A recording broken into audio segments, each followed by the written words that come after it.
আসসালামু আলাইকুম। জুম্মার দিনে ১৫টি সুন্নত চলুন জেনে নিই সেগুলো কি কি। নাম্বার ১, ফজরের নামাজ জামাতে আদায় করা। নাম্বার ২, মিসওয়াক করা। নাম্বার ৩, তেল মালিশ করা। জাইতুনের তেল, বিশ্বনবী জাইতুনের তেল চুলে এবং দাড়িতে দিতেন। নাম্বার ৪, আতর বা সুগন্ধি ব্যবহার করা। নাম্বার ৫, সুন্দর জামা পরিধান করা। নাম্বার ৬, বেশি বেশি দুরূদ পড়া।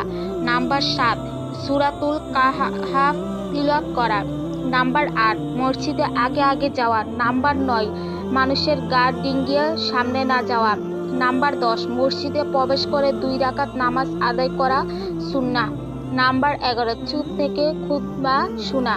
নাম্বার ১৩, হেঁটে হেঁটে মসজিদে যাওয়া সুন্নাহ। নাম্বার ১৪, ঘুম আসলে জায়গা পরিবর্তন করে বসা অথবা চোখে পানির ঝাপটা দেওয়া। নাম্বার ১৫, আসরের পরে মাগরিবের আগে দোয়া করলে দোয়া কবুল হয়।